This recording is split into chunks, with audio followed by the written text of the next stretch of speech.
Inter کام میں گھنٹی بجتے ہی عمار نے ریسیور اٹھا کر کان سے لگایا۔ ٹیلی فون آپریٹر تھی۔ سر، مس غزالہ بات کرنا چاہتی ہیں۔ جی ملاؤ، اس نے قدرے حیرانی سے کہا۔ 2 دن پہلے اس کے ساتھ جس قسم کی بدمزگی پیدا ہوئی تھی، اس کے بعد اس کا بات کرنا حیران ہی تھا۔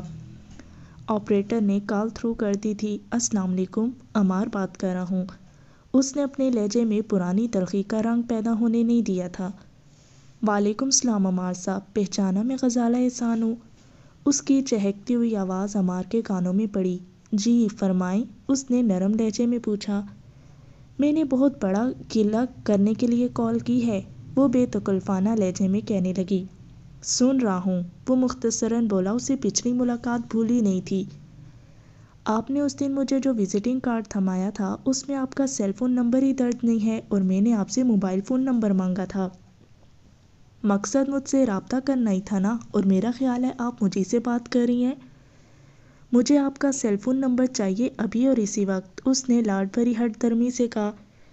کیا کرو گی؟ یوں بھی میرا سیل فون عموماً بند ہی رہتا ہے۔ میں اسی نمبر پر صبح 8 بجے سے شام 5-6 بجے تک دستیاب ہوتا ہوں۔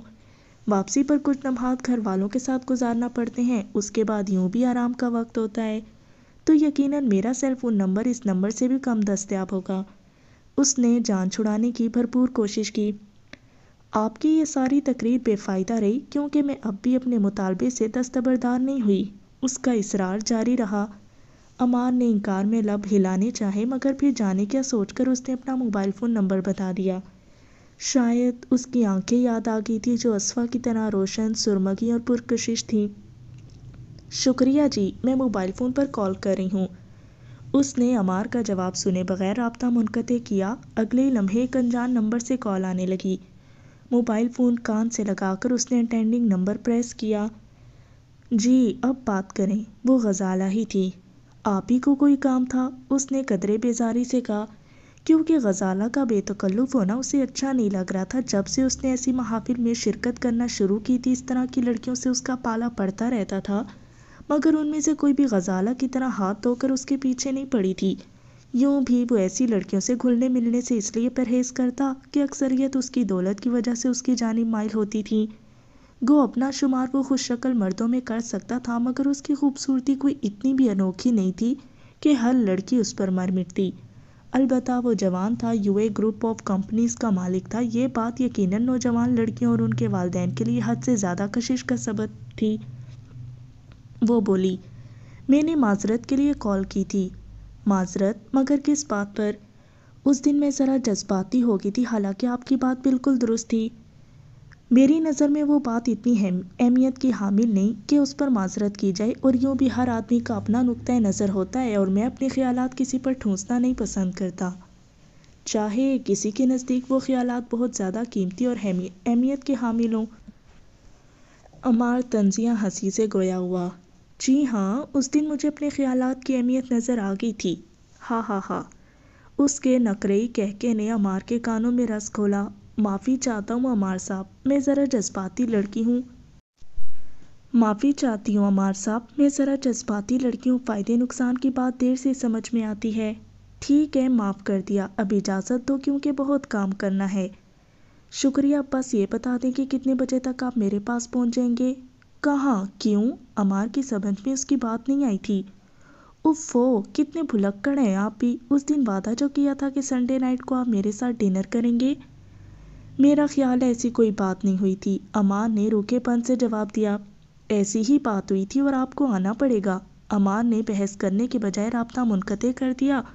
اس سے بہتر اسے کوئی جواب نہیں سوچا تھا۔ اس کے بعد 1-2 بار گھنٹی بجی، اور اس نے موبائل فون آف کر کے ٹیلی فون آپریٹر کو بھی بتا دیا کہ اگر غزالہ نام کی کسی لڑکی کی کال آئے تو اسے تھرو نہ کرے، اور دوبارہ اپنے کام میں مشغول ہو گیا۔ 5 بجے باقی سٹاف کی چھٹی ہوئی، مہاجبین بھی اجازت مانگ کر چلی گئی تھی۔ اس کے جانے کے بعد عبدالحکیم اس کی کرسی پر بیٹھ جاتا، اور جب عمار چھٹی کرتا تو وہ اسے گھر ڈراپ کرتا جاتا۔ 6-6:30 بجے وہ عمار کے لیے خود چائے تیار کر کے لے جایا کرتا۔ اس دن بھی وہ چائے بنانے کے لیے اٹھنے ہی لگا تھا کہ ایک خوبصورت سی لڑکی اندر داخل ہوئی۔ یقیناً اس نے چوکیدار سے عمار کے دفتر کی جگہ معلوم کر لی تھی کہ سیدھا اس طرف آ گئی۔ انکل، عمار صاحب سے ملنا ہے۔ یہ سامنے دروازہ ہے بیٹی، عبدالحکیم نے ہاتھ کے اشارے سے بتایا۔ شکریہ انکل، اس نے ایک دلکش ہنسی اس کی جانب اچھالی اور دروازے کی جانب بڑھ گئی، جبکہ عبدالحکیم چائے بنانے کے لیے چل دیا کہ اب تو مہمان آ گئی تھی۔ امان نے تھکے تھکے انداز میں ریوالونگ چیئر سے ٹیک لگائی اور اسکرین پر لکھے اعداد و شمار کو گھورنے لگا۔ دروازہ ہلکے سے بجا۔ یس، اس نے سوچا شاید عبدالحکیم ہے۔ دروازہ کھول کر غزالہ اندر داخل ہوئی۔ سفید شلوار قمیض اور سر پر اوڑھے دوپٹے نے اس کی دلکشی میں چار چاند لگا دیے تھے۔ ارے آپ، وہ بے ساختہ کھڑا ہو گیا۔ جی ہاں میں، اپنے لبوں پر مسکراہٹ بکھیرتے وہ آگے بڑھی۔ آپ کا کیا خیال تھا کہ رابطہ منقطع کر کے آپ مجھ سے جان چھڑا لیں گے؟ دیکھ لیں، اب تک کام میں مصروف ہوں۔ عمار سے اور کوئی بات نہیں بن پائی تھی۔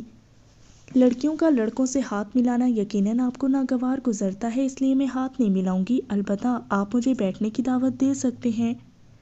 اس نے یہ الفاظ اس انداز میں کہے کہ عمار کے لبوں پر مسکراہٹ پھیل گئی۔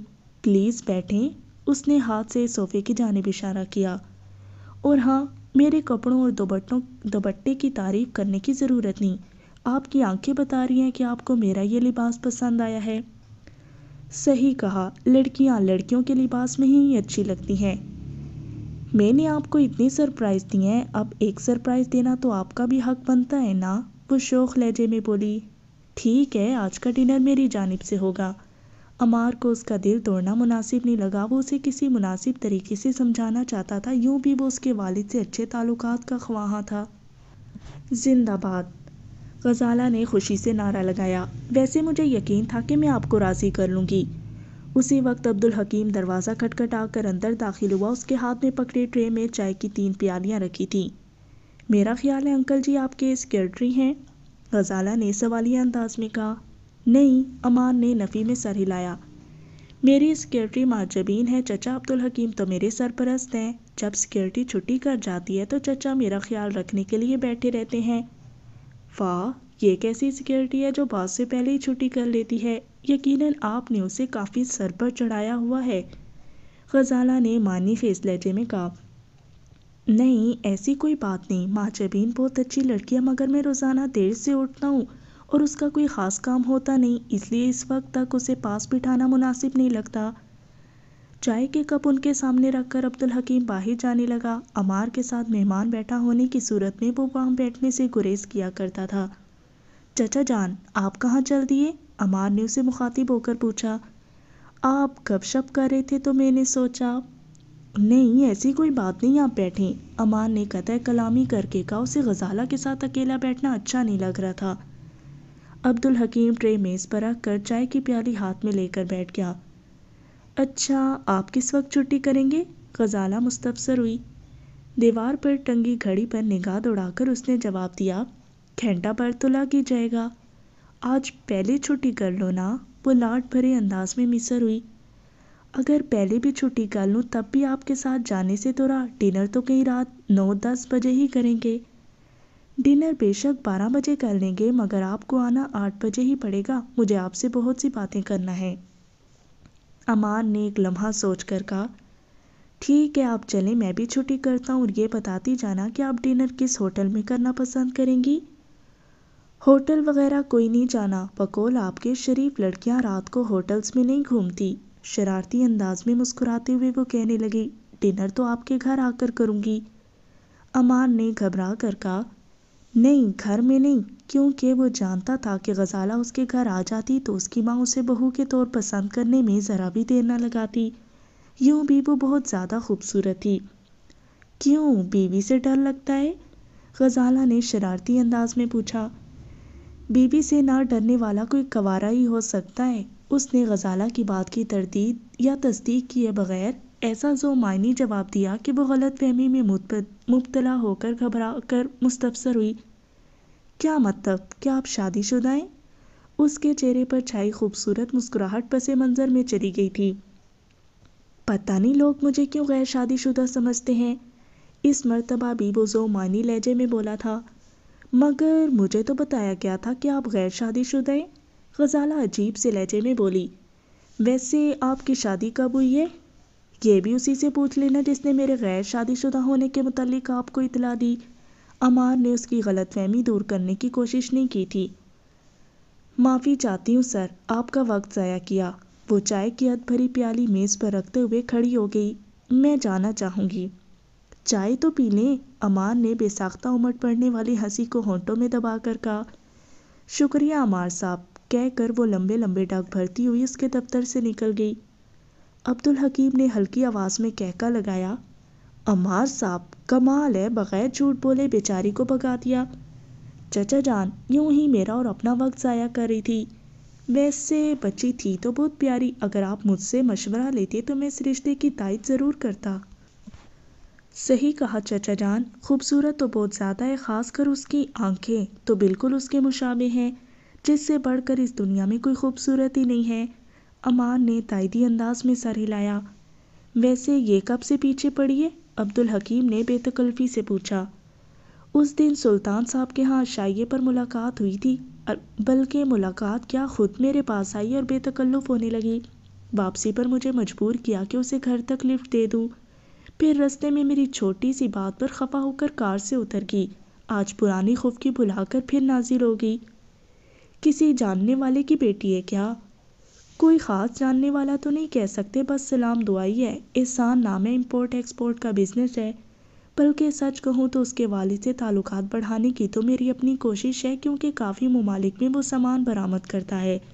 اس کی وساطت سے نئی کمپنیوں تک ہم اپنی لیدر جیکٹس اور انڈر گارمنٹس کا سامان برآمد کر سکتے ہیں۔ عمار نے تفصیلی جواب دیا۔ مطلب اسی لیے آپ نے واضح طور پر انکار کرنے کے بجائے غلط فہمی میں مبتلا کر کے ٹرخا دیا۔ عمار ہنسا۔ چچا جان یہ بات نہیں ہے، جلد یا بدیر اسے معلوم ہو جانا ہے۔ میں بس وقتی طور پر جان چھڑائی ہے، کیونکہ آج کام کافی زیادہ بقایا ہے اور وہ کسی صورت ٹلنے کا نام نہیں لے رہی تھی۔ ٹھیک ہے صاحب جی، آپ پھر کام کریں، میں باہر بیٹھتا ہوں۔ عبدالحکیم کھڑا ہو کر چائے کے کپ سمیٹنے لگا، جبکہ عمار دوبارہ لیپ ٹاپ کی طرف متوجہ ہو گیا، جس کی اسکرین کافی دیر سے چھیڑخانی نہ ہونے پر تاریک ہو چکی تھی۔ یہ لیں مدثر بھائی، اسما نے مدثر کے سامنے ناشتے کی ٹرے رکھی۔ ویسے بڑی جلدی سیکھ گئی ہیں آپ، عمار اس کے بنائے ہوئے پراٹھے کو دیکھ کر تحسین آمیز لہجے میں بولا۔ جلدی کیسے ہے مدثر بھائی، پچھلے ایک ہفتے سے اسما بہن کی جان کو آئی ہوئی ہوں۔ یقیناً اس نے بھی محنت سے کام لیا تاکہ اس کی جان صبح کے ناشتے سے بچ جائے، اسما نے ہنستے ہوئے کہا۔ ہاں کچھ ایسا ہی ہے۔ اس دن اسما کی آنکھ اتفاقاً کھل گئی تھی۔ گھڑی پر نگاہ پڑتے ہی وہ جلدی سے اٹھ بیٹھی۔ مدثر کے لیے ناشتہ بنانے کا وقت ہو گیا تھا۔ آج نہ جانے کیوں وہ اسے جگانے نہیں آیا تھا۔ کمرے سے باہر نکلتے ہی اس کے کانوں میں اسما کے زور زور سے ہنسنے کی آواز پڑی۔ وہ اور مدثر کھانے کی میز پر بیٹھے ناشتہ کرتے ہوئے گپیں ہانک رہے تھے۔ جانے کیوں اسے وہ منظر بالکل اچھا نہیں لگا تھا۔ 2-3 منٹ دروازے پر کھڑے ہو کر وہ انہیں گھورنے لگی۔ اس دن انٹرویو کا کیا بنا؟ مدثر پوچھ رہا تھا۔ اسما کہنے لگی، اب تک تو کوئی چھٹی کال وغیرہ نہیں آئی۔ پرسوں بھی ایک جگہ جانا ہے، اللہ کرے گا جلد کہیں نہ کہیں نوکری مل ہی جائے گی۔ ویسے میرا مشورہ تو یہی ہے کہ چھوڑو نوکری کو، گھر بیٹھو، جو روکھی سوکھی ہم کھا رہے ہیں آپ بھی کھاتے رہنا۔ مدثر نے بالکل وہی بات کی تھی جو وہ خود بھی 2-3 بار اسما کو کہہ چکی تھی، مگر مدثر کا کہنا اسے عجیب سا لگا تھا۔ نہیں مدثر بھائی، میں آپ لوگوں پر اتنا زیادہ بوجھ نہیں ڈال سکتی، بس آپ دعا کریں کہ مجھے کوئی اچھی سی جاب مل جائے۔ مدثر کے جواب دینے سے پہلے وہ گلا کھنکار کر باہر نکلی۔ مدثر نے پیچھے مڑ کر دیکھا۔ چشمے بدور، ہماری بیگم بغیر کسی کی جگائے اٹھ گئی۔ بڑا مذاق اڑایا جا رہا ہے۔ وہ اس کے ساتھ کرسی گھسیٹ کر بیٹھ گئی۔ حقیقت بیان کر رہا ہوں بیگم صاحبہ، اور آپ کی اطلاع کے لیے عرض ہے کہ اب اسما نے ناشتہ تیار کرنا سیکھ لیا ہے، انڈا بھی تم سے اچھا فرائی کر لیتی ہے، اس لیے آج کے بعد مزے کرو، کوئی تمہیں جگائے گا نہیں۔ مہربانی، کہہ کر وہ کمرے کی طرف بڑھ گئی۔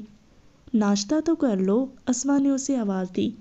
شکریہ کہہ کر وہ خوابگاہ میں گھس گئی، مگر بستر پر لیٹنے کے بعد بھی نیند اس کی آنکھوں سے کوسوں دور تھی۔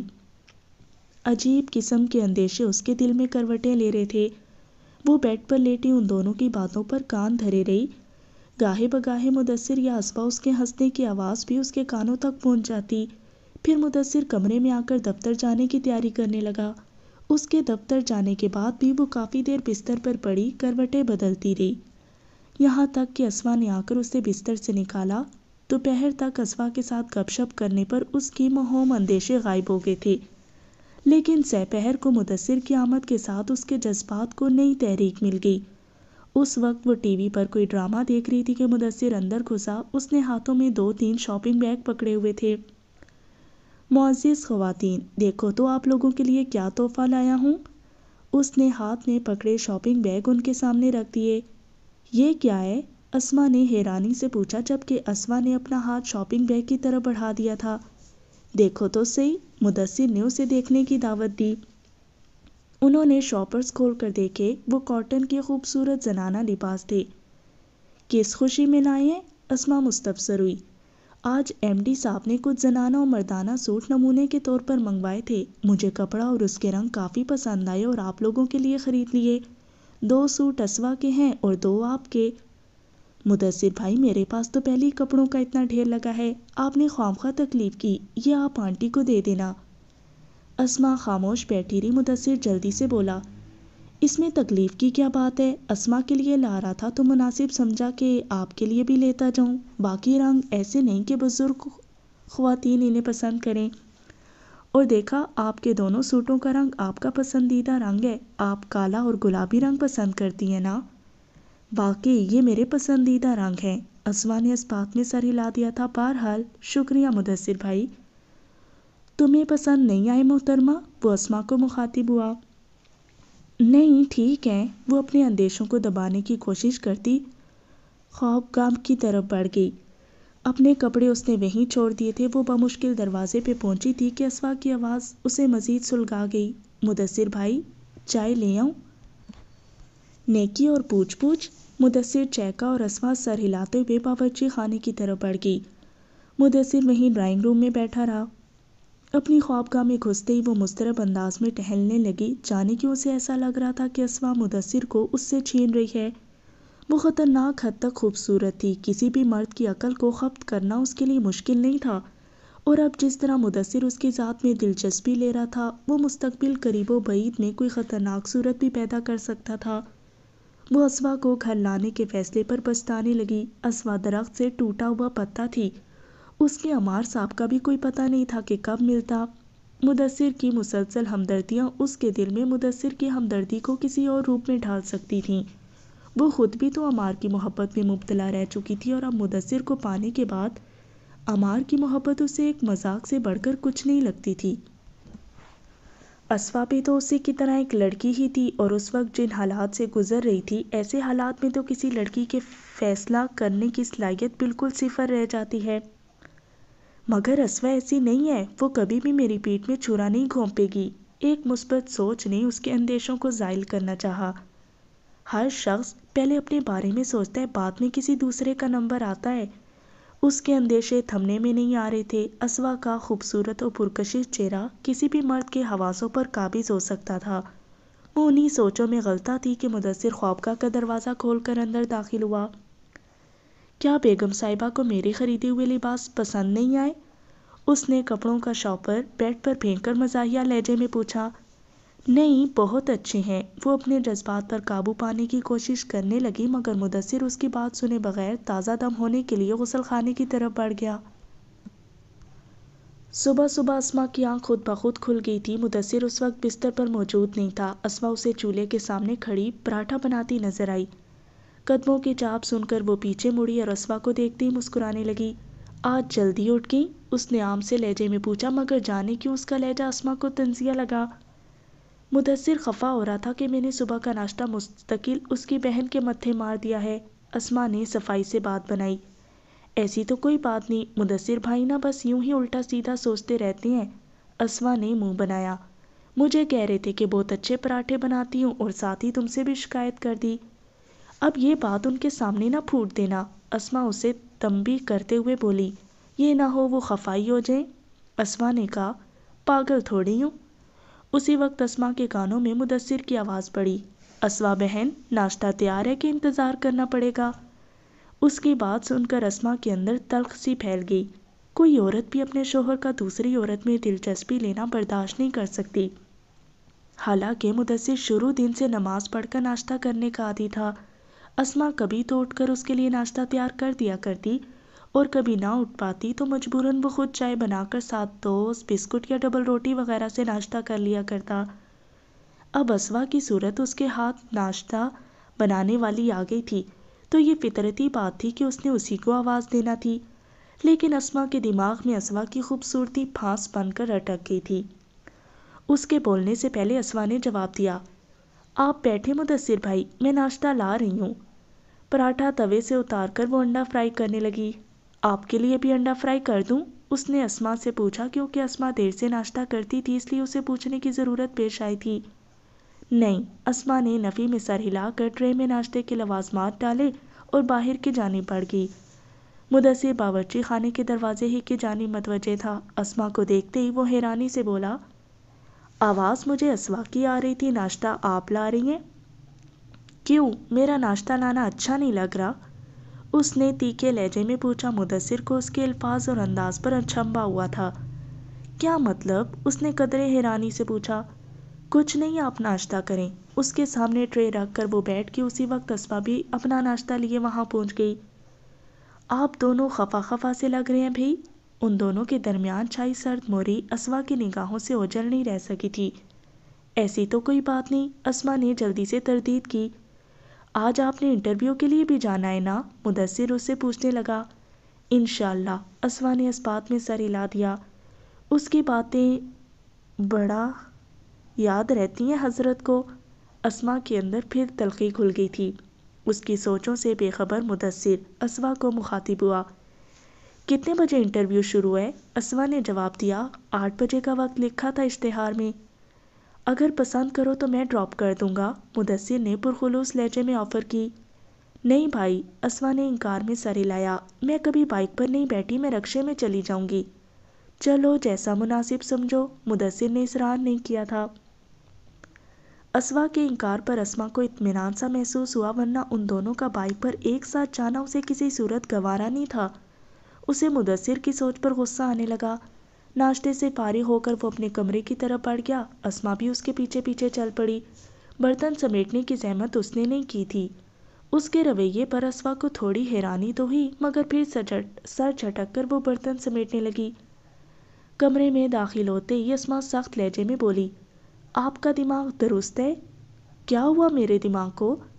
تم اسما کو کس رشتے سے اپنے ساتھ بیٹھنے کی دعوت دے رہے تھے؟ ایک لڑکی آپ کے ساتھ بائک پر گھومے گی؟ وہ میری بہن جیسی ہے۔ ہاں مگر بہن نہیں ہے، سمجھے؟ آئندہ اس قسم کی آفرز اپنے پاس رکھنا۔ اسما، تمہارا دماغ درست ہے نا؟ 2-3 دنوں سے میں دیکھ رہا ہوں تم کچھ اکھڑی اکھڑی لگ رہی ہو۔ آپ اپنے دماغ کا معائنہ کرائیں، اسما طنزیہ لہجے میں کہتے ہوئی بستر پر لیٹ گئی، جبکہ مدثر افسوس بھرے انداز میں سر ہلاتے ہوئے اسے گھورتا رہ گیا۔ اسما کا انٹرویو نہایت کامیاب رہا تھا۔ اسے اسسٹنٹ اکاؤنٹ آفیسر کی پوسٹ مل گئی تھی۔ اسما اور مدثر نے اس خبر پر خوشی کا اظہار کیا۔ اگلی صبح اسما نے نوکری پر جانا تھا۔ اسما نماز پڑھ کر باورچی خانے میں گئی تو اسما ناشتہ تیار کر چکی تھی۔ ناشتہ کر کے وہ دفتر جانے کی تیاری کرنے لگی۔ دفتر میں اس کا پہلا دن اپنا کام سیکھتے گزرا۔ اکاؤنٹ آفیسر بڑی دلچسپی اور شوق سے اسے کام کے بارے میں بتاتا رہا۔ 2 دفعہ کمپنی کے ایم ڈی نے بھی اس کے پاس چکر لگا کر خیر خیریت دریافت کی۔ اسی طرح کمپنی کے چیئرمین نے بھی دفتر آتے ہی اسے اپنے پاس بلایا اور تسلی دینے کے ساتھ ساتھ کچھ انمول نصیحتیں اس کے گوشے گزار کیں۔ وہ کوئی دودھ پیتی بچی نہیں تھی کہ ان سارے التفات کا مطلب اس کی سمجھ میں نہ آتا، لیکن اس کے ساتھ وہ اپنی مجبوری بھی سمجھتی تھی۔ کسی کی نگاہوں پر قدغن لگانا یا خیالات پر پیرے بٹھانا اس کے بس میں نہیں تھا۔ البتہ اپنی حد تک اس کی کوشش تھی کہ کسی سے فالتو بات نہ کرے۔ وہ نقاب تو نہیں کرتی تھی، البتہ عموماً اپنا چہرہ دوپٹے سے ڈھانپ کر ضرور رکھتی، لیکن دیکھنے والوں کے لیے اس کی ہوش ربا آنکھوں کی دید ہی کافی تھی۔ چوری چھپے کئی نظریں اس کے چہرے کی دید میں مصروف رہتیں۔ اچھی صورت بھی بعض اوقات کئی قسم کے مسائل کھڑے کر دیتی ہے۔ کبھی کبھی تو اتنا تنگ آ جاتی کہ اپنے چہرے کو تیزاب سے داغدار کرنے کا سوچنے لگتی، مگر پھر عمار کے افسردہ چہرے اس کی آنکھوں میں گھومنے لگتا۔ اگر اتفاقاً وہ اسے مل جاتا تو اس کا منتظر بھی ہوتا، جیسا کہ اس کا وجدان کہتا تھا۔ تو وہ اسے کیا جواب دیتی کہ اتنے عرصے کے انتظار کے بعد بھی اسے اس کی پسندیدہ صورت کا تحفہ نہیں دے سکی۔ پھر اسے گناہ کا احساس بھی اپنے لپیٹ میں لے لیتا کہ خدا کی دی ہوئی صورت کو بگاڑنے کا حق اس کے پاس نہیں تھا۔ اس دن شام کو مدثر دفتر سے لوٹا تو خوشی سے اس کے قدم زمین پر نہیں پڑ رہے تھے۔ آج شام کا کھانا باہر کھائیں گے، اس نے ڈرائنگ روم میں گھستے ہی اعلان کیا۔ اسما چند منٹ پہلے ہی دفتر سے لوٹی تھی اور ماں کے ہاتھ کی بنی چائے سے لطف اندوز ہو رہی تھی۔ اسما بھی وہیں بیٹھی ٹی وی پر کوئی ڈرامہ دیکھ رہی تھی۔ بڑے خوش نظر آ رہے ہو مدثر بھائی، اسما نے چائے کی خالی پیالی میز پر رکھتے ہوئے پوچھا۔ ہاں، کیونکہ آج میں کار والا ہو گیا ہوں۔ مبارک ہو بھائی، اسما نے کہا۔ اسما کی ماں نے بھی مبارک ہو بیٹا کہہ کر خوشی کا اظہار کیا۔ مدثر کی اپنی ماں نے تو باقاعدہ آگے بڑھ کر اس کا ماتھا چوم لیا تھا۔ اسما نے مبارک ہو تو کہا، مگر اس کے لہجے میں خوشی کا عنصر انکا تھا۔ ویسے آپ نے ڈرائیونگ کب سیکھی ہے؟ مبارکباد کے ساتھ ہی اسما نے سوال داغ دیا۔ ابھی سیکھ لوں گا نا، ڈرائیور گھر ہی میں موجود ہے، میرا مطلب ہے اسما بہن کو تو ڈرائیونگ آتی ہے نا؟ مدثر اطمینان بھرے لہجے میں بولا۔ کیوں نہیں، بڑی خوشی سے، اسما نے اس بات میں سر ہلا دیا۔ گویا اسما کے قرب کے حصول کے لیے محترم نے کار بھی خرید دی۔ اسما نے بدگمانی سے سوچا، آؤ نا، کار دیکھو گے نہیں؟ اس نے تمام کو کار دیکھنے کی دعوت دی۔ کار یہاں تک لایا کون ہے؟ اسما نے پوچھا۔ مدثر نے جواب دیا، ایک دوست چھوڑ گیا ہے۔ وہ تمام گلی میں نکل آئے۔ سفید رنگ کی سوزوکی کار بھی اسما کو بہت قیمتی نظر آئی۔ رکشے اور بس کے مسلسل سفر نے اسے کار کی اہمیت جتا دی تھی۔ ایک وقت ایسا بھی تھا کہ اس طرح کی کار میں شاید وہ بیٹھنا بھی پسند نہ کرتی، مگر اب وہ وقت گزر گیا تھا۔ یہ تو بالکل نہیں ہے، مدثر کی ماں نے حیرانی بھرے لہجے میں پوچھا۔ بہت مہنگی ہوگی؟ مہنگی تو ہے مگر ضرورت کی چیز ہے نا ماں جی، اور میں نے کون سا نقد خریدی ہے، کمپنی کی طرف سے آسان اقساط پر ملی ہے۔ ایک بار پھر مبارک ہو مدثر بھائی، اسما نے دوبارہ خلوص دل سے اسے مبارکباد دی۔ شکریہ اسما بہن کہہ کر مدثر نے کار کی چابی اس کی جانب بڑھاتے ہوئے کہا، اب ذرا کار کو گھر کے اندر بھی کھڑا کر دو۔ اسما نے سر ہلاتے ہوئے اس کے ہاتھ سے چابی لی اور کار میں بیٹھ گئی۔ اس چھوٹے سے مکان میں صحن تو موجود نہیں تھا، البتہ گیراج مدثر نے بنوایا ہوا تھا۔ اسما نے کار گیراج میں کھڑی کر دی۔ رات کو کھانے کے لیے جاتے وقت بھی اسما ہی ڈرائیو کر کے لے کے گئی۔ کار سیکھنے کی غرض سے مدثر بھی اس کے ساتھ فرنٹ سیٹ پر بیٹھا تھا۔ صبح ناشتے کی میز پر مدثر نے اسما کو کہا، اسما بہن، ایسا ہے کہ جب تک میں کار چلانا نہیں سیکھ لیتا، آپ مجھے دفتر ڈراپ کر دیا کریں اور واپسی پر بھی ساتھ لے آیا کریں۔ مدثر کی بات پر اسما خون کے گھونٹ بھر کر رہ گئی تھی، لیکن وہ کچھ کہنے کی حالت میں نہیں تھی۔ اسما نے اس بات میں سر ہلاتے ہوئے کہا، ٹھیک ہے بھائی، یوں بھی انشاءاللہ آپ 2-3 دن میں کار چلانا سیکھ لیں گے۔ سیکھ تو لوں گا مگر لائسنس بنوانے کے لیے وقت تو لگے گا نا، دفتر کے ساتھی کافی لمبی کارروائی بتا رہے تھے۔ ہاں، قانونی تقاضے پورے کرتے ہوئے 2-3 ماہ تو لگ ہی جائیں گے، اسما نے سوچتے ہوئے جواب دیا۔ مدثر جھٹ سے بولا، تو بس تب تک آپ میرے ڈرائیور کی ڈیوٹی سر انجام دیں گی؟ اور میری تنخواہ؟ اسما نے مزاحیہ لہجے میں پوچھا۔ اس کی فکر نہ کریں، مدثر نے بھی جوابی مسکراہٹ اچھالی، وہ باقاعدگی سے ملا کرے گی۔ موصوف کو تو تمہاری خدمت کا بہانہ چاہیے بی بی، اسما نے حسب عادت بدگمانی سے سوچا۔ دفتر سے واپسی پر مدثر نے سڑک کے کنارے بنی آئس کریم کی دکان دیکھ کر اسما کو آئس کریم کھانے کی دعوت دی، جو قدرے تکلف سے اس نے قبول کر لی۔ آئس کریم کھا کر مدثر نے اسما کے لیے بھی اس کی پسندیدہ فلیور کا ایک کپ پیک کرا لیا۔ گھر کے دروازے پر اتر کر اس نے اسما کے لیے گیٹ کھولا اور اس کے کار اندر لاتے ہی گیٹ بند کر کے اپنے کمرے کی جانب بڑھ گیا۔ اسما کے کار بند کرنے تک وہ کمرے میں داخل ہو گیا تھا۔ یہ لے جی بیگم صاحبہ، ٹھنڈی یخ آئس کریم سے لطف اندوز ہوں۔ اس نے آئس کریم کا کپ اسما کی جانب بڑھایا۔ مجھے پہلے سے معلوم تھا، اسما نے کپ کی جانب ہاتھ بڑھانے کی کوشش نہیں کی تھی۔ کیا پہلے سے معلوم تھا؟ مدثر نے حیرانی بھرے لہجے میں پوچھا۔ آپ کے لچھن، آپ کا ایک دم کار خریدنا، اسما بی بی کو چابی پکڑانا، روزانہ ساتھ لے جانے کا پکا بندوبست کرنا اور پھر کار سیکھنے کے بہانے زیادہ سے زیادہ اس کے قرب میں رہنے کی کوشش کرنا۔ اسما نے کئی دنوں سے اپنے اندر جمع ہونے والے زہر کو الفاظ کی شکل میں ڈھالا۔ کیا کہا؟ تمہارا دماغ جگہ پر ہے؟ مدثر ششدر رہ گیا تھا اور اسما جو مدثر کو کار کی چابی دینے آ رہی تھی، اسما کی بات سنتے ہی غیر ارادی طور پر دروازے پر کھڑی ہو گئی اور اسما کی مکمل بات ہوتے ہی اس کے قدموں سے جیسے جان نکل گئی۔ اس نے بمشکل دیوار کا سہارا لے کر خود کو گرنے سے بچایا۔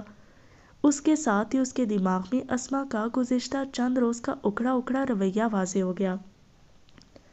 وہ اس کے رویے کو مدثر کے ساتھ جھگڑے پر محمول کرتی رہی، مگر یہاں وجہ ہی کوئی اور تھی۔ سماعتوں پر پیرا نہیں بٹھایا جا سکتا، ورنہ شاید وہ کبھی بھی اسما کے منہ سے ایسی باتیں سننا کبھی گوارا نہ کرتی۔ اس کے کانوں میں تواتر سے اسما کی تلخ و ترش باتیں پہنچ رہی تھیں۔ بالکل ٹھیک ہے میرا دماغ، اسما نے دبے لہجے میں کہا، لیکن وہ اس بات سے ناواقف تھی کہ جس سے وہ بات چھپانا چاہتی تھی وہ اس سے 2-3 گز کے فاصلے پر دروازے پر کھڑی ہے۔ اسما کا زہر اگلنا جاری رہا۔ اس دن آپ نے اسما بی بی کو بائیک پر لفٹ دینے کی کوشش کی، جو سیٹھ زادی نے نخوت سے ٹھکرا دی، اور آپ نے کار خریدنے میں دیر نہیں لگائی، حالانکہ میں گھر کی خریداری سے پہلے کا تمہیں منتیں کر رہی ہوں۔ نیک بخت، ایسی کوئی بات نہیں۔ مدثر سر پکڑ کر بیٹھ گیا تھا۔ اسما ایک پاک کردار اور غیرت مند لڑکی ہے، اگر وہ اتنا ہی سستی ہوتی تو ارشد کا ہاتھ تھام کر دوبارہ عیش و آرام کی زندگی گزار سکتی تھی، اور پھر تمہیں مجھ پر تو اعتبار کرنا چاہیے۔ ہاں، اعتبار، اسما طنزیہ لہجے میں بولی۔ 2 دن ہوئے اسے پراٹھا بنائے سیکھے ہوئے، اور آپ کو اس کے ہاتھ سے بنے پراٹھے مجھ سے بھی اچھے لگنے لگے۔ اس کے لیے 2 سوٹ اکٹھے خریدے جانے لگے۔ حد ہوتی ہے مدثر برداشت کی بھی۔ باخدا ایسی بات نہیں ہے، ایسا میں نے صرف اس کے طالب قلب کے لیے کہا تھا۔ وہ ہماری ملازمہ نے کہ صبح صبح میرے لیے ناشتہ بنانے کے لیے باورچی خانے میں گھسی رہے، اور پھر مجھے تمہاری نیند و آرام کا خیال بھی ہے۔ کچھ بھی ہو تو مجھے ہر عورت، ہر لڑکی سے زیادہ عزیز اور پیاری ہو۔ میں تمہیں شروع دن سے چاہتا ہوں، بلکہ ہماری شادی بھی سراسر میری کوشش اور جستجو کی بدولت ہوئی پئی۔ کیا میری محبت اتنی سستی، ناپائیدار اور عارضی ہے کہ ایک خوبصورت لڑکی کو دیکھتے ہی ختم ہو جاتی؟ مدثر کا خلوص بھرا لہجہ ایسا نہیں تھا کہ اسما کی سمجھ میں بات نہ آتی۔ وہ آگے بڑھ کر اس کے کندھوں پر سر رکھتے ہوئے بولی، مجھے معاف کر دو، میں غلطی پر تھی، مگر کیا کروں مدثر، میں تمہیں بہت زیادہ چاہتی ہوں، اتنا کہ تمہاری سوچ سے بڑھ کر۔ میں ڈر گئی تھی، اسما بہت خوبصورت ہے اور میں آپ کی توجہ میں ذرا سی بھی کمی دیکھ کر مر ہی جاتی۔ اسما کی آنکھیں بہنے لگی تھیں۔ پاگل نہ ہو تو، مدثر نے اس کے گرد اپنی باہوں کا گھیرا تنگ کرتے ہوئے کہا، اسما تو کیا، اس سے 1000 گنا زیادہ خوبصورت لڑکی بھی آ جائے تو اس دل سے میری اسما کی محبت کو کم نہیں کر سکتی۔ جانتی ہوں، اسما نے خوشی سے سرشار لہجے میں کہا۔ میاں بیوی کے شکوے دھل گئے تھے، ان کی غلط فہمی بھاگ بن کر اڑ گئی تھی، مگر اسما کے دل میں جو تیر پیوست ہوا تھا اس کا کوئی مداوا نہیں تھا۔ وہ اپنی ہی نظروں میں گر گئی تھی۔ اسما کو وہ سگی بہن کی طرح سمجھتی تھی، اور مدثر کو اس نے ہمیشہ بھائی ہی سمجھا تھا، مگر اسما اس کے لیے اتنا غلط گمان پالے گی، یہ تو اس نے خواب میں بھی نہیں سوچا تھا۔ وہ ریزہ ریزہ احساسات اور لہو لہان سوچے لیے واپسی پلٹی اور دبے قدموں اپنے کمرے کی جانب بڑھ گئی۔ کمرے میں اپنی ماں کو موجود نہ پا کر اس نے سکھ کا سانس لیا۔ کپڑے تبدیل کیے بغیر وہ بستر میں گھس گئی۔ چادر میں منہ چھپاتے ہی آنسوؤں کا سیلاب امٹ پڑا تھا۔ نہ جانے کیسے کیسے زخم اور اذیتیں سہنا ابھی تک باقی تھیں۔ محبت کے دعوے دار، سچے، ہمدرد اور مخلص لوگوں کی طرف سے ذرا سی بدگمانی بھی انسان کو توڑ کر رکھ دیتی ہے۔ یہاں تو اس کی سہیلی نے اس کے کردار پر انگلی اٹھائی تھی، جسے وہ اپنا سب سے بڑا خیرخواہ اور وکیل سمجھتی تھی۔ وہ تو اپنی سوچوں اور اپنے چھپے خیالات تک اسے آگاہ رکھتی تھی۔ اگر اسما کے دل میں بھی کوئی ایسی بات تھی تو وہ اسے براہ راست بھی کہہ سکتی تھی، مگر وہ تو غیروں کی طرح دل ہی دل میں اسما سے متنفر رہی۔ یہ تو آج اس نے اتفاقاً یہ ساری گفتگو سن لی تھی، ورنہ تو وہ ساری زندگی اس بات سے لاعلم رہتی۔ شام تک وہ اپنے جذبات پر قابو پا چکی تھی۔ اسما یہ باور کرا کے شرمندہ کرنا اسے مناسب معلوم نہیں ہوا۔ کھانے کی میز پر اسما خوب چہک رہی تھی۔ یقیناً مدثر کی طرف سے صفائی ملنے پر اس کے دل سے اندیشے محو ہو گئے تھے، مگر اسما کے دل میں جو گرا پڑی تھی وہ اب کھلنے والی نہیں تھی۔ اسما زبردستی مسکراتی رہی۔ رات کو بستر پر لیٹتے ہوئے اس نے ایک فیصلہ کر لیا تھا، اسما کے گھر کو چھوڑ دینا اس کے لیے مناسب تھا۔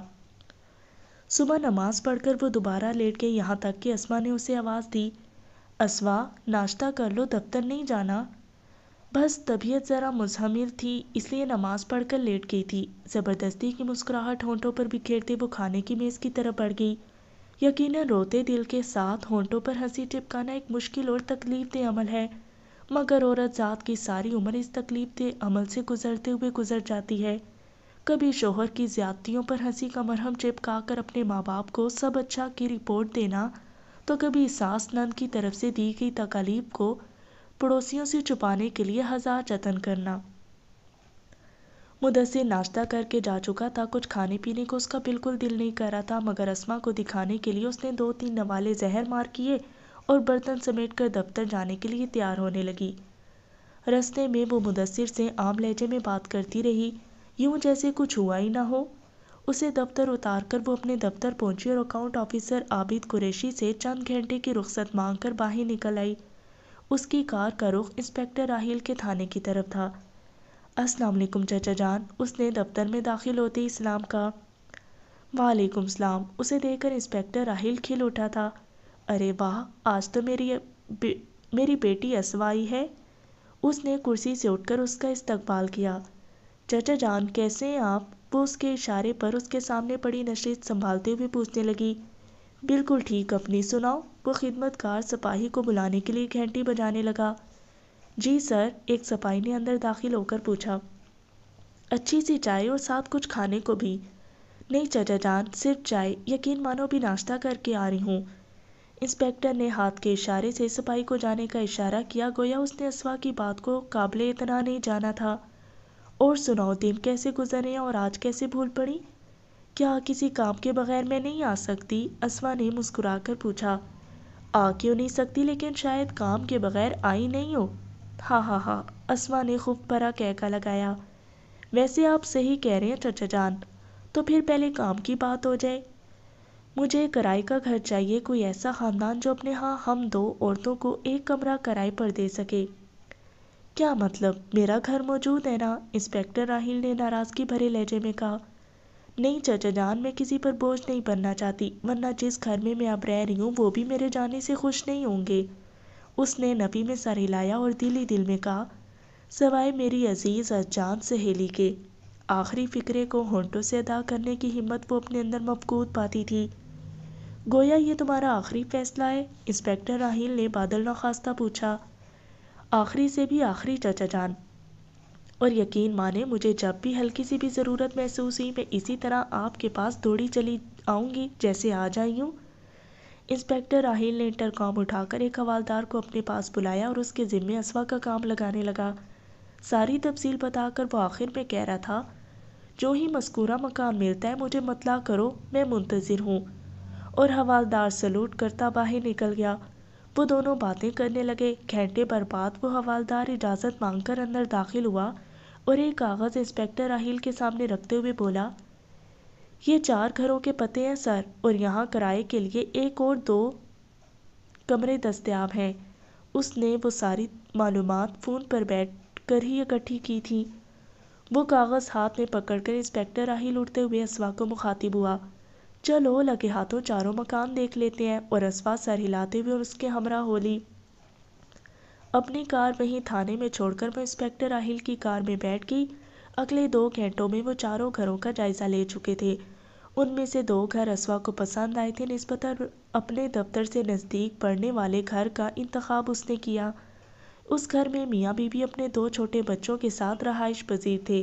گھر کے 2 پورشن تھے، نیچے والا پورشن ان کے اپنے استعمال میں تھا، دوسری منزل پر ایک کمرہ بیت الخلاء، ماں غسل خانہ اور چھوٹا سا باورچی خانہ موجود تھا۔ دوسرا پورشن مالک مکان نے بنایا ہی اس مقصد سے تھا کہ کسی کو کرائے پر دے سکے۔ یوں بھی بڑے شہروں میں یہ رواج عام ہے کہ جن گھروں میں دوسرا پورشن موجود ہو، مالک مکان وہ کرائے پر چڑھا دیتے ہیں۔ مالک مکان کو ایڈوانس 1 ماہ کا کرایہ دے کر انہوں نے مارکیٹ کا رخ کیا۔ اسوا کے منع کرنے کے باوجود وہ کرایہ انسپکٹر راہیل نے اپنے پلے سے ادا کیا تھا۔ مارکیٹ میں اسوا نے 2 چارپائیاں، بستر، روزمرہ استعمال کے چند برتن، کچھ کھانا پکانے کا سامان، آٹے کا تھیلا وغیرہ خرید کر ایک ریڑے والے کے ہاتھ عبید الرحمن کے گھر بھجوا دیا، کیونکہ یہ سامان پہلے ان کے پاس موجود نہیں تھا۔ تھانے پہنچ کر اسما نے انسپیکٹر راہیل کا شکریہ ادا کیا اور ان سے اجازت لے کر واپس دفتر چل پڑی۔ 4 بجے چھٹی کر کے وہ مدثر کے دفتر پہنچی۔ وہ اسی کا منتظر تھا۔ اسے ساتھ لے کر وہ گھر آ گئی۔ رات کے کھانے پر اس نے دھماکہ کر دیا۔ مدثر بھائی، اسما بہن اور آنٹی شکیلہ، ہم آپ لوگوں کی بہت شکر گزار اور ممنون ہیں کہ آپ نے ہمیں مشکل وقت میں سہارا دیا۔ آپ لوگوں کا یہ احسان اور مہربانی ہمیشہ یاد رہے گی۔ اب اللہ پاک کے فضل و کرم سے مجھے کرائے کا ایک مناسب گھر مل گیا ہے۔ کوئی غلطی کوتاہی ہوئی ہو تو درگزر کر دینا۔ یہ بھلا کیا بات ہوئی؟ اسما نے حیرانی سے پوچھا۔ خود اسما کی ماں بھی حیرانی بھری نظروں سے اسے گھورنے لگی تھی۔ ہم سے کوئی غلطی ہو گئی ہے کیا؟ مدثر نے شوقی لہجے میں پوچھا۔ اس کے دل میں اپنی بیوی اسما کی گزشتہ کل کی گفتگو تازہ ہو گئی۔ اسے یقین کی حد تک گمان تھا کہ وہ گفتگو اسما نے بھی سن لی تھی، اور اگر یہ سچ تھا تو وہ کبھی بھی وہاں رکنے پر آمادہ نہ ہوتی۔ ایسی کوئی بات نہیں مدثر بھائی، مگر ہم یہاں ہمیشہ تو نہیں رہ سکتے نا؟ کیوں نہیں رہ سکتے؟ اسما نے بپھر کر پوچھا۔ اس کے دل کا چور بھی اسے شک میں مبتلا کیے ہوئے تھا کہ اسما اس کی مدثر سے ہونے والی گفتگو سن چکی تھی۔ کیونکہ بعض رشتے بہت نازک ہوتے ہیں اسما بہن، اسما اس کی آنکھوں میں آنکھیں ڈال کر بولی، اور ایسے رشتوں کی قرب کی گرمی فنا کر دیتی ہے۔ ایسے رشتوں کے لیے فاصلے آب حیات کا کام دیتے ہیں، اور میں نہیں چاہتی کہ ہمارا بہت زیادہ قریب ہونا ہمارے درمیان ایسی بدگمانیاں پیدا کر دے کہ ہماری محبت نفرت میں بدل جائے۔ تو کیوں نہ میں اس محبت کو باقی رکھنے کے لیے تھوڑا دور ہو جاؤں؟ اسما نے کچھ نہ کہتے ہوئے بھی سب کچھ کہہ دیا تھا۔ غلط فہمیاں ہمیشہ تو باقی نہیں رہا کرتی، اسما نے نادم انداز میں کہا۔ صحیح کہا بہن، مگر کسی غلط فہمی کا ایک بار دور ہونا اس بات کو لازم نہیں کرتا کہ وہ غلط فہمی یا بدگمانی دوبارہ پیدا نہیں ہوگی۔ ٹھیک ہے اسما بہن، جیسے آپ کی مرضی، بس یہ یاد رکھنا کہ اس گھر کے دروازے ہمیشہ آپ کے لیے کھلے رہیں گے۔ شکریہ مدثر بھائی، وہ ممنونیت سے بولی، اور مجھے اس بارے میں کوئی شبہ نہیں، یہ گھر میری بہن اور بھائی کا ہے، ہم یہاں آتے جاتے رہیں گے۔ اسما کچھ نہیں بولی، بس نادم انداز میں سر جھکا کر کھانا زہر مار کرنے لگی۔ وہ اسما سے آنکھیں ملانے کے قابل نہیں رہی تھی۔ اسما مدثر سے زیادہ اس کے قریب تھی اور اسی کے بھروسے پر وہ اس گھر میں آئی تھی، اور اب اسی کی بدگمانی کا زخم کھا کر وہ اس گھر کو چھوڑنے پر مجبور ہو رہی تھی۔ اتنا تو اسما بھی جانتی تھی کہ اس کی زہریلی باتوں کا کوئی مداوع نہیں ہو سکتا تھا۔ اسما کے دل پر لگے زخموں میں ایک گھاؤ کا اضافہ ہو چکا تھا۔ ایسے گھاؤ وقت کی دھول پڑنے سے مندمل تو ہو جاتے، مگر ان سے اٹھنے والی ٹیسیں تا حیات باقی رہتی ہیں۔ اسما اعلیٰ ظرف تھی کہ اسما کے ایسے الزامات سن کر بھی خاموش رہی، اور اسے کوئی صفائی دیے بغیر، اسے کوئی گلہ شکوہ کیے بغیر اس کا گھر چھوڑ کر جا رہی تھی۔ کب شفٹ ہونا ہے؟ مدثر نے پوچھا۔ اسما نے کہا، انشاءاللہ کل، اور ساتھ ہی وضاحت کرنے لگی، کیونکہ کل اتوار ہے، اگر 1-2 دن انتظار کیا تو پھر دفتر سے چھٹی کرنا پڑے گی، اور نئی نوکری میں چھٹیاں نیک شگون نہیں ہوتی۔ آخری فقرہ اس نے مزاحیہ انداز میں کہا تھا۔ مدثر نے اس بات میں سر ہلایا۔ اس کے دل میں اسما کی ہمدردی تھی، وہ اس کی مدد کرنا چاہتا تھا، مگر اب اس کی بیوی نے اسے اس قابل نہیں چھوڑا تھا۔ اپنے کمرے میں جاتے ہی نسرین بیٹی سے گھر چھوڑنے کی وجہ دریافت کرنے لگی۔ کوئی وجہ نہیں ماں جی، آخر پرائے گھر میں کب تک ٹکے رہیں گے؟ وہ کیا کہتے ہیں، پرائے محل سے اپنی جھونپڑی 1000 گنا زیادہ بہتر ہوتی ہے۔ عزت نفس اور خودداری بھی کوئی چیز ہوتی ہے۔ خدا نخواستہ کبھی غلطی سے اسما یا مدثر بھائی کے منہ سے کوئی ناگوار کلمہ ادا ہو گیا تو ہمیشہ کی ناراضگی کا باعث بنے گا۔ اس لیے بہتر یہی ہے کہ ہم اپنے قدموں پر کھڑی ہو جائیں، غیروں کے سہارے پوری زندگی نہیں بچائی جا سکتی۔ مجھے سچ سچ بتاؤ، کیا اسما بیٹی نے کوئی بات کی ہے؟ نسرین اسے کوریدنے پر تلی تھی۔ نہیں ماں جی، اسما میری سگی بہن کی طرح، مگر یہ بھی دیکھے نا کہ مدثر میرا منہ بولا بھائی ہونے کے باوجود ایک غیر مردی ہے۔ ایک گھر میں رہتے ہوئے اس سے ہنسی مذاق کا سلسلہ بھی جاری رہتا ہے، اور یہ تو آپ جانتی ہے کہ شیطان انسان کی رگوں میں خون کی طرح دوڑتا ہے۔ اگر اسما بہن کے دل میں ذرا سی بدگمانی پیدا ہو گئی، یا خود مدثر یا میں کسی مشرہ تقاضے سے مغلوب ہو کر کوئی الٹی سیدھی حرکت کر بیٹھے، تو آپ خود سوچیں، کیا ساری زندگی میں اسما سے آنکھیں ملانے کے قابل رہوں گی؟ اپنی بہنوں جیسی سہیلی کو میں کھونا نہیں چاہتی، اسی وجہ سے چچا راہیل کو کہہ کر ایک کرائے کے گھر کو بندوبست کیا۔ شاید تم بتانا نہیں چاہتی۔ نسرین بیٹی کی وضاحت سے مطمئن نہیں ہوئی تھی۔ امی جان، اگر کوئی بات ہوتی تو مجھے بتانے میں کون سا امر مانے تھا۔ باخدا مجھے اسما نے کوئی بات نہیں کی، نہ مدثر نے کچھ کہا، اور آپ جانتی ہیں میں جھوٹ نہیں بولتی۔ یوں بھی حقیقت یہی تھی کہ اسے مدثر یا اسما نے براہ راست کوئی بات نہیں کی تھی۔ یہ تو اتفاقاً اس نے ان کی گفتگو سن لی جو گھر چھوڑنے کا باعث بن رہی تھی، اور اب وہ اپنی ماں کے سامنے بھی اپنی سہیلی کی کردار کشی کرنا نہیں چاہتی تھی۔ اتنا اندازہ تو اسے بھی تھا کہ اسما ایک کمزور، وفا شعار مشرقی عورت تھی جو اپنے شوہر کے قریب رہنے والی ہر نامحرم عورت کو شک کی نگاہ سے دیکھنے پر مجبور ہوتی ہے، اور اسما بھی مدثر کی سگی بہن تو نہیں تھی۔ اگلی صبح ناشتے کے بعد وہ اپنا سامان سمیٹنے لگی۔ مدثر کے لائے ہوئے دونوں سوٹ بھی اس نے ماں کی نظر بچا کر الماری میں ہی چھوڑ دیے۔ کوشش کے باوجود وہ اسما کی باتوں کو بھلا نہیں پا رہی تھی۔ رہ رہ کر اس کے دماغ میں اسما کی زہریلی گفتگو گونجنے لگتی۔ سامان تیار کرتے ہی اس نے مدثر کو ٹیکسی لانے کی درخواست کی۔ کار میں چلے جائیں گے؟ مدثر نے مشورہ دیا۔ ہاں، وہ ہنسی۔ کار واپس کون لائے گا؟ مجھے دوبارہ لوٹنا پڑے گا اور پھر یہاں سے ٹیکسی کرا کر جانا پڑے گا، تو کیوں نہ ابھی سے ٹیکسی کرا لوں؟ مدثر کے لبوں پر بھی مسکراہٹ توڑ گئی۔ صحیح کہا اسما بہن، اور وہ ٹیکسی لانے کے لیے چلا گیا۔ اسما اپنے کمرے میں تھی۔ اسما نے اس کے پاس جانے کی ضرورت محسوس نہیں کی تھی، نہ اس کا دل چاہ رہا تھا۔ جب مدثر ٹیکسی لے آیا تب اپنی ماں کے ہمراہ وہ اسما کو ملنے کے لیے اس کے کمرے میں گھس گئی۔ اس نے بجھے دل سے اسما کو خدا حافظ کہا۔ مدثر کی ماں شکیلہ بیگم اور مدثر کو الوداع کہہ کر ماں بیٹی ٹیکسی میں بیٹھ کر چل پڑی۔ مالک مکان عبید الرحمن کسی پرائیویٹ کمپنی میں کلرک تھے۔ اس کی بیوی فرخندہ ایک گھریلو خاتون تھی۔ خاوند کے دفتر جانے کے بعد وہ بچوں کو تیار کر کے اسکول بھیجتی اور پھر سارا دن گھر میں بور ہوتی رہتی۔ اسما کی ماں کا سہارا اسے بہت غنیمت لگا تھا، کیونکہ خود اسما بھی نوکری کرنے والی تھی۔ فرخندہ اور عبید الرحمن نے انہیں خوش آمدید کہا۔ اتوار کا دن ہونے کی وجہ سے وہ گھر پر ہی موجود تھے۔ میاں بیوی نے چائے اور لوازمات سے ان کی خاطر تواضع کی اور پھر وہ اپنے کمرے میں آ گئیں۔ ریڑے والا وہاں سامان رکھ گیا تھا۔ چارپائیاں سیدھی کر کے وہ ان پر بستر لگانے لگیں۔ کمرے میں الماری کا وجود ناپید تھا، البتہ دیوار کے ساتھ کپڑے لٹکانے کے ہینگر ضرور لگے ہوئے تھے۔ ضرورت کے کپڑے ہینگر کے ساتھ لٹکا کر باقی کپڑے انہوں نے بیگز میں رہنے دیے۔ دوپہر کا کھانا عبید الرحمن اور اس کی بیگم نے بھجوا دیا تھا۔ رات کو وہ چولہے کے سامنے کھڑی دال بھگا رہی تھی۔ نئی زندگی کی شروعات ہو گئی تھی۔ بیٹی، ایک بات کہوں، ناراض تو نہیں ہوگی؟ بستر پر لیٹتے ہوئے اس کی ماں نے پوچھا۔ آپ کے علاوہ میرا ہے کون ماں جی؟ اس میں تو شک نہیں، مگر ناراض بھی تو اپنوں سے ہوا جاتا ہے نا۔ اپنوں سے ناراض ہوا جاتا ہے، رہا نہیں جاتا، اسما نے فلسفیانہ انداز میں کہا۔ اس لیے آپ بے جھجک ہو کر کہیں، ناراض ہو بھی گئی تو کب تک رہ پاؤں گی؟ ویسے بڑی بڑی باتیں کرنا آ گیا ہے میری گڑیا کو۔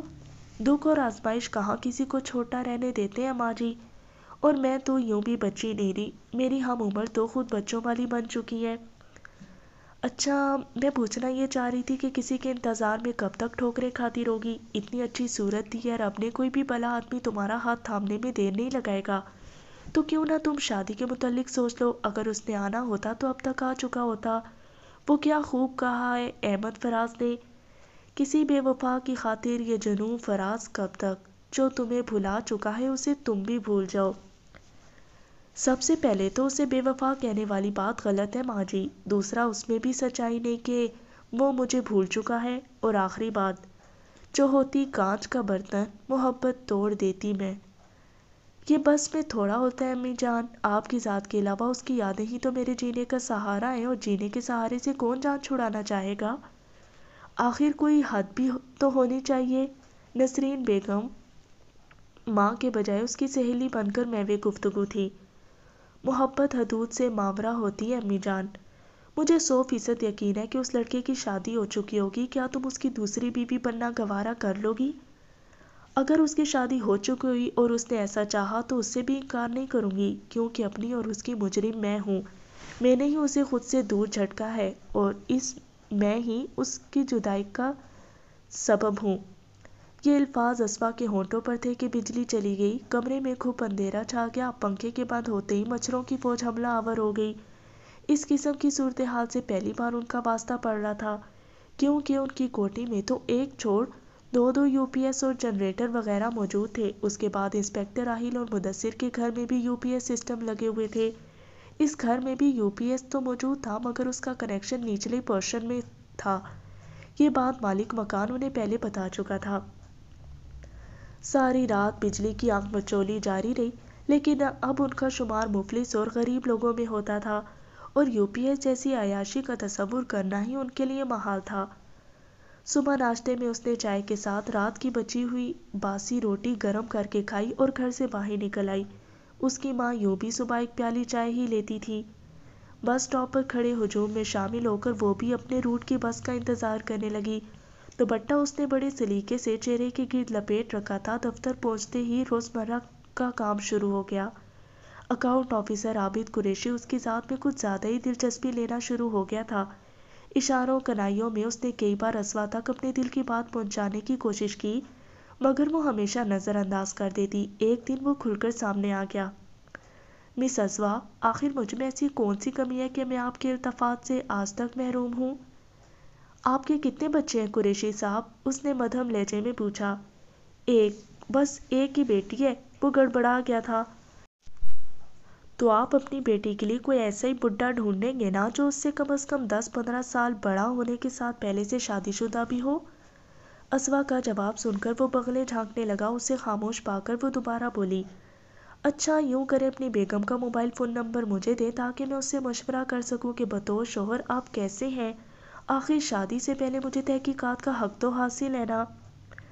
گلا کھنکار کر اس نے دائیں بائیں دیکھا اور کھسیاتے ہوئے بولا، آپ میرا مطلب نہیں سمجھی، میں تو بس یہ کہنا چاہ رہا تھا کہ ہم دونوں ایک ہی شعبے میں ہیں تو کبھی کبھار ہنس کر بات چیت کر لیا کریں۔ ہنسنے کی شرط تو غیر فضول ہے، اب میں آپ پر ہنستی ہوئی اچھی تو نہیں لگوں گی، اور جہاں تک بات چیت کا تعلق ہے تو دن میں 20 بار ہو جاتی ہے۔ اکاؤنٹ کے مسائل کے علاوہ آپ نے مجھے کبھی مخاطب ہی نہیں کیا، تو اکاؤنٹ کے شعبے سے متعلق ہونے کے ناطے ہم اسی بارے میں ہی بات کریں گے نا۔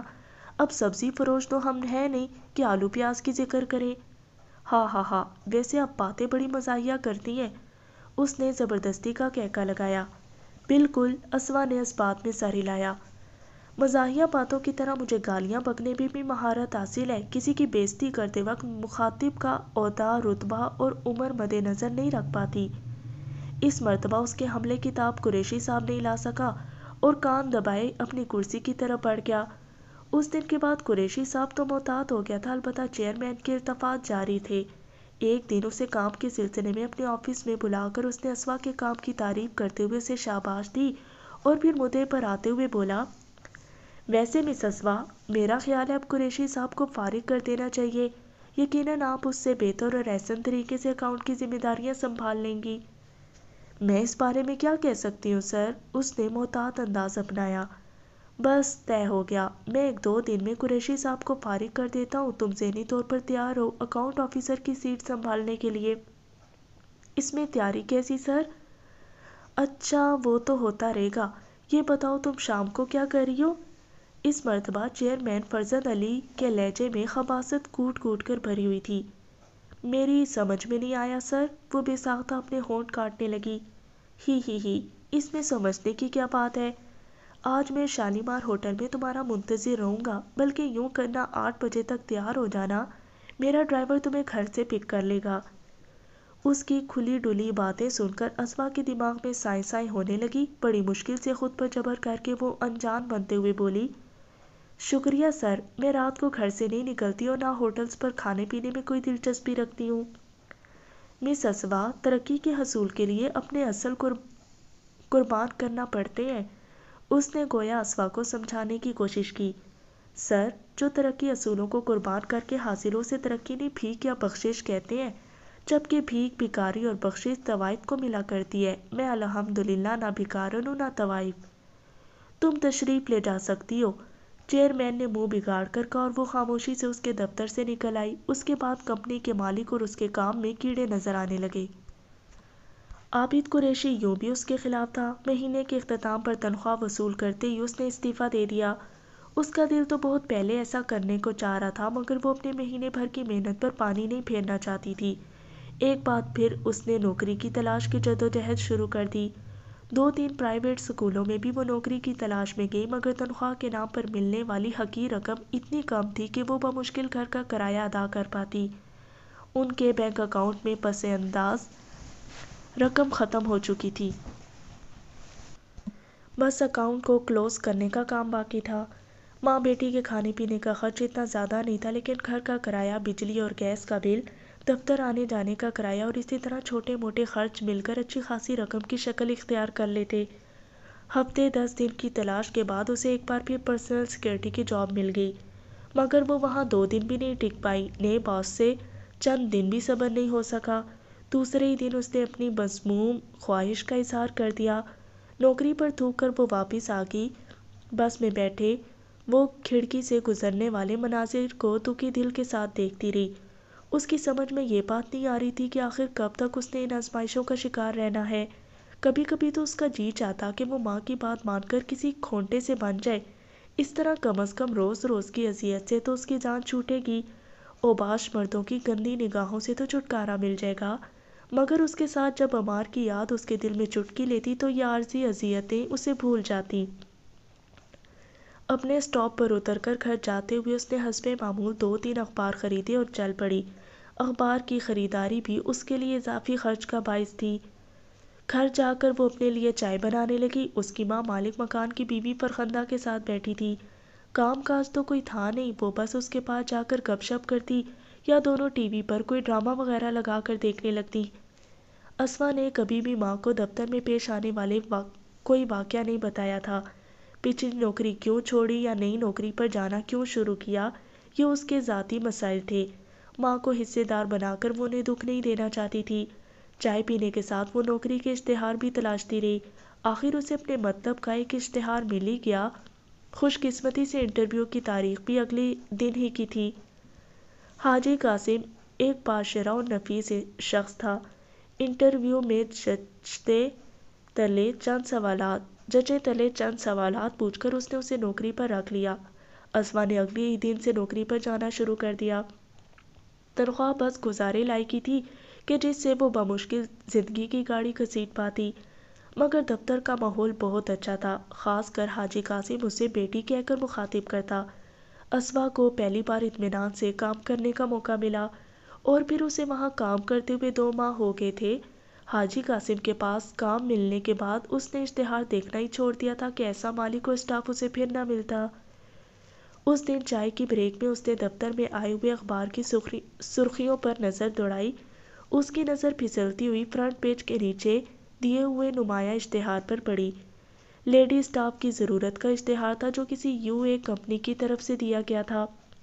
پرسنل سیکورٹی، پرچیزنگ اور سیلنگ ڈائریکٹر، اکاؤنٹ آفیسر کی ویکینسیاں تھیں۔ تعلیم MBA اور M.Com کی شرائط تھیں۔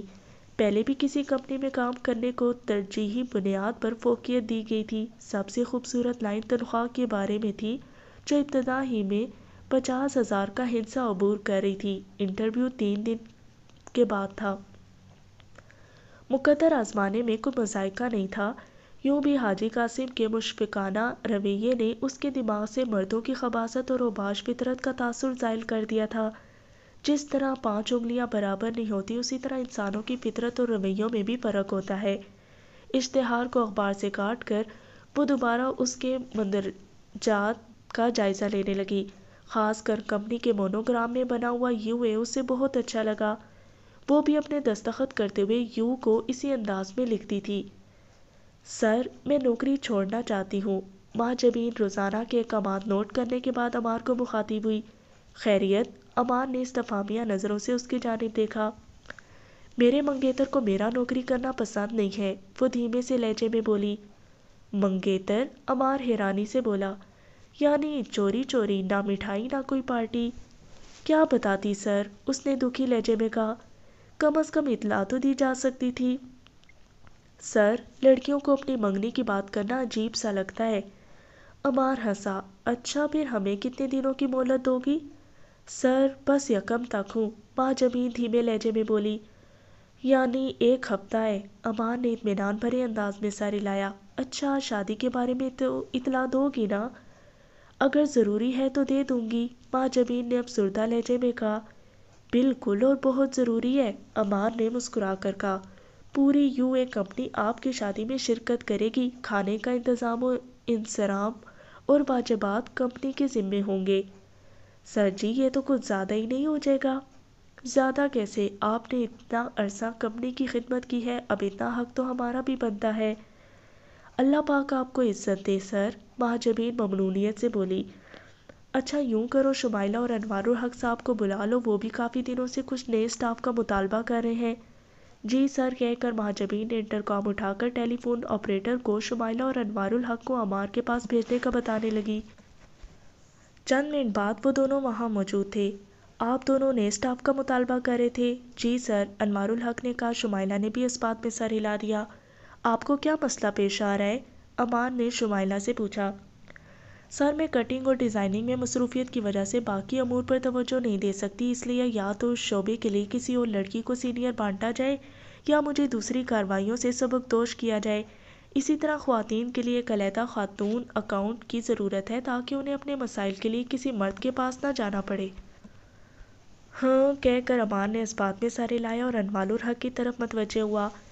یوں کرو انور بھائی، میرے لیے پرسنل سیکرٹری خواتین کے شعبے کے لیے lady account officer, ladies selling اور پرچیزنگ ڈائریکٹر، اور اس کے علاوہ آپ کو جتنا مردانہ سٹاف درکار ہو اس کا ایک اشتہار شائع کرا دو۔ اشتہار ذرا نمایاں ہونا چاہیے، اور سوموار کو 12 بجے انٹرویو کا وقت مناسب رہے گا۔ ٹھیک ہے سر، انوار الحق نے اس بات میں سر ہلا دیا۔ میری بات مکمل ہوئی، اگر آپ لوگوں نے کچھ کہنا ہے تو پلیز۔ ماں جبین کہاں جا رہی ہیں؟ شمائلہ نے پوچھا۔ ماں جبین کی شادی ہو رہی ہے، عمار نے مسکراتے ہوئے جواب دیا۔ اچھا، یعنی چوری چوری؟ شمائلہ ماں جبین کی طرف متوجہ ہوئی جو شرما کر نیچے دیکھنے لگی تھی۔ مبارک ہو بیٹی، انوار الحق نے کہا۔ شکریہ سر، ماں جبین دھیرے سے بولی۔ انوار صاحب یاد رہے ماں جبین کی شادی کے دن مکمل چھٹی ہوگی، پورے سٹاف اور لڑکے والوں کو کھانا یو اے کمپنی دے گی۔ ٹھیک ہے سر، انوار الحق خوش دلی سے بولا۔ عمار نے سر ہلا کر انہیں جانے کی اجازت دی اور وہ دفتر سے نکلتے چلے گئے۔ انہیں گئے ہوئے تھوڑی ہی دیر ہوئی تھی کہ عمار کے موبائل فون پر ماں کی کال آنے لگی۔ جی امی جان، اس نے کال ریسیو کرنے میں دیر نہیں کی۔ بیٹا تمہارے ابو کی طبیعت سخت خراب ہو گئی ہے، میں ڈرائیور کے ساتھ اسپتال کی طرف جا رہی ہوں۔ کیسے؟ کیا ہوا ان کو؟ عمار بے ساختہ اپنی جگہ پر کھڑا ہو گیا تھا۔ پتہ نہیں بیٹا، شاید دل میں تکلیف ہوئی ہے، اب بھی آنکھیں بند کیے سیٹ پر لیٹے ہیں۔ میں آ رہا ہوں امی جان، عمار نے پریشانی بھرے لہجے میں کہا اور رابطہ منقطع کر کے باہر کی طرف دوڑ لگا دی۔ اس کے پاس اتنا وقت نہیں تھا کہ کسی کو بتا سکتا، ماں جبین کو بھی اس نے کچھ بتانے کی ضرورت نہیں سمجھی تھی۔ یوں بھی اسے دوڑتے دیکھ کر ماں جبین کو سوال کرنے کی جرأت نہیں ہوئی تھی۔ اپنی کار پارکنگ سے نکالتے وہ تیز رفتاری سے اپنے فیملی اسپتال کی جانب روانہ ہو گیا۔ بہت زیادہ تیزی کرنے کے باوجود اسے آدھ پون گھنٹہ رستے میں لگ گیا۔ رستے میں انوار الحق کی کال آئی اور اس نے مختصر لفظوں میں اپنے والد کی طبیعت کے خراب ہونے کا بتایا۔ ہسپتال میں پارکنگ میں کار روک کر وہ قریباً بھاگتا ہوا اندر داخل ہوا۔ استقبالیہ پر بیٹھی نرس اس سے اچھی طرح واقف تھی۔ عمار کے استفسار پر وہ خود اس کی رہنمائی کے لیے ساتھ ہو لی۔ اس کے والد کو علیحدہ کمرے میں لٹا کر ڈاکٹر اس کی چیکنگ کر رہا تھا۔ ڈاکٹر صاحب کیا ہوا؟ اندر داخل ہوتے ہی اس نے بے صبری سے پوچھا۔ فکر کی کوئی بات نہیں عمار صاحب، ڈاکٹر بشاشت سے اسے تسلی دیتا ہوا بولا۔ ہلکا سا اٹیک ہوا ہے، اب تو بالکل ٹھیک ہے بشیر بھائی۔ یار آپ خامخواہ پریشان ہو کر بھاگتے چلے آئے، اتنی جلدی تمہاری جان مجھ سے چھوٹنے والی نہیں۔ ابو جان، عمار پریشانی کے عالم میں اس کے ساتھ ہی بیڈ پر بیٹھ گیا۔ یار چھوڑو اس ڈرامے بازی کو، بشیر عمار کے چہرے پر اڑتی ہوائیاں دے کر مزاحیہ لہجے میں بولا، مگر عمار اتنا پریشان تھا کہ ہنس بھی نہیں سکا۔ ڈاکٹر صاحب آپ ہی اسے کچھ بتائیں، بشیر احمد ڈاکٹر کی جانب متوجہ ہوا۔ عمار صاحب فکر کی کوئی بات نہیں، اب تو آپ کے والد صاحب بالکل ٹھیک ہیں، بس تھوڑے بیڈ ریسٹ کی ضرورت ہے۔ یہ کہہ کر وہ وہاں موجود نرس کی طرف ایک کاغذ بڑھاتا ہوا بولا، یہ دوائیاں لے آؤ اور نسخے کے مطابق بشیر صاحب کو کھلاتی رہو، شام کو یہ واپس جا سکتے ہیں۔ یہ کہہ کر وہ عمار کی پیٹھ تھپ تھپاتا ہوا باہر نکل گیا۔ تم یوں ہی پریشان ہو رہے ہو یار، بس تمہاری ماں سے شرط لگی تھی کہ بیٹا میری بیماری کی خبر سن کر کتنی دیر میں اسپتال پہنچتا ہے۔ مگر عمار اس بار بھی والد کی مزاحیہ بات پر مسکرا نہیں سکا تھا۔ اس کی ماں سکینہ بیگم بھی مغموم سی بیٹھی تھی۔ اچھا ایک بات بتاؤ، عمار کو سنجیدہ دیکھ کر بشیر احمد بھی سنجیدہ ہو گیا۔ جی ابو جان۔ عمار بیڈ کی پائنتی کی طرف بیٹھ کر والد کے پاؤں دبانے لگا۔ بیٹا، جانتے ہو شادی سے پہلے میں نے تمہاری ماں کی شکل بھی نہیں دیکھی تھی، لیکن دیکھ لو ہماری شادی کتنی کامیاب ہوئی۔ اگر مجھ سے کوئی دنیا کے کامیاب ترین شادی شدہ جوڑے کا نام پوچھے تو بے جھجک میں اپنا نام پیش کروں گا۔ یاد رکھنا بیٹا، ایک آئیڈیل تمہاری سوچوں اور دل میں ہوتا ہے، اور ایک آئیڈیل اللہ پاک کی ذات بابرکت نے تمہاری قسمت میں لکھ دیا ہوتا ہے، اور بہتر اللہ پاک کا فیصلہ ہوتا ہے۔ انتظار کی ایک حد ہوتی ہے، اپنی جوانی کے سنہرے دن یوں گزار دینے اپنے ساتھ تو ناانصافی ہی ہے، ہم بوڑھوں کے ساتھ بھی بہت بڑی زیادتی ہے۔ موت تو ہر وقت کھات میں بیٹھی ہوتی ہے بیٹے، اور موت کے پاس مہلت نہیں ہے، ایک سیکنڈ کا بھی انتظار نہیں کرتی، اور یقین کرو میں موت سے نہیں ڈرتا، کیونکہ اللہ پاک نے مجھے ہر خوشی دی ہے، میری ہر خواہش پوری کی ہے، اور اب تمہاری محنت کی بدولت اتنی دولت اور عیش و آرام بھی دے دیا جو میں نے خواب میں بھی نہیں دیکھا تھا۔ اب بس ایک ہی خواہش باقی ہے کہ میں اس گھر میں ننھے منھے بچوں کی کلکاریاں سنوں۔ میں نے آج تک تم سے کچھ نہیں مانگا، ہمیشہ یہی کوشش کی کہ تمہیں خوشی پہنچاؤں، تمہاری کسی بات سے اختلاف نہیں کیا، تمہاری شادی میں بھی اپنی مرضی نہیں چلانا چاہتا، لیکن اب بہت دیر ہو گئی ہے بیٹے، اس نے ملنا ہوتا تو اب تک آ چکی ہوتی، کس چیز کی کمی ہے تمہارے پاس؟ اب مزید دیر نہ کرو بیٹا، یہ نہ ہو تم آئیڈیل تو پا لو مگر اس وقت تمہارے والدین باقی نہ رہے۔ والد کی باتیں ایسی نہیں تھی کہ عمار کے دل پر اثر نہ کرتی، اسما اسے جتنی بھی پیاری ہوتی، آخر والدین بھی اس کی زندگی میں کوئی حیثیت تو رکھتے تھے۔ وہ سوچ میں پڑ گیا، اسما امریکہ یا کینیڈا چلی گئی تھی، نامعلوم وہ کب واپس آتی، اور واپس آتے ہوئے اگر شوہر اور بچے کے ہمراہ ہوئے تو پھر آخر کب تک وہ لا حاصل انتظار کرتا رہتا؟ ہو سکتا ہے وہ ساری زندگی واپس نہ آتی۔ اس کے والد کی باتیں بالکل ٹھیک تھیں، وہ خود 30 سال کا ہو گیا تھا، یہ بھی ہو سکتا تھا مزید 10-15 سال گزارنے کے بعد وہ کسی قابل ہی نہ رہتا۔ نہ خدا ہی ملا نہ وصال صنم، نہ ادھر کے رہے نہ ادھر کے رہے۔ چند لمحے سوچ میں ڈوبے رہنے کے بعد وہ بولا، ابو جان مجھے چند دنوں کی مہلت مل سکتی ہے؟ یہ کہتے ہوئے اس کی نظروں میں غزالہ کا چہرہ در آیا، آخر اس کی آنکھیں بھی تو اسوا کی طرح تھی، اور پھر ایک دو ملاقاتوں میں اس نے اندازہ لگا لیا تھا کہ بے باک اور آزاد خیال ہونے کے باوجود اس میں سدھرنے کی اہلیت موجود تھی۔ عمار کے ایک بار منہ بھوں چڑھانے پر اس نے اپنے ناشائستہ لباس تو کیا 2-3 اور ناپسندیدہ باتوں پر بھی قابو پا لیا تھا۔ بشیر احمد مسکرایا، شاید میرے کان بج رہے ہیں، تو ہسپتال میں تو آئے ہوئے ہیں، ڈاکٹر کو دکھا دینا۔ عمار ترکی بہ ترکی بولا اور بشیر احمد کہکا لگا کر ہنس پڑا۔ سکینہ بیگم کے چہرے پر بھی مسکراہٹ دوڑ گئی تھی، اس کے شوہر نے اپنی بیماری کا خوب فائدہ اٹھایا تھا، اسے لگا انہیں بہت پہلے بیٹے کو جذباتی طور پر بلیک میل کر لینا چاہیے تھا۔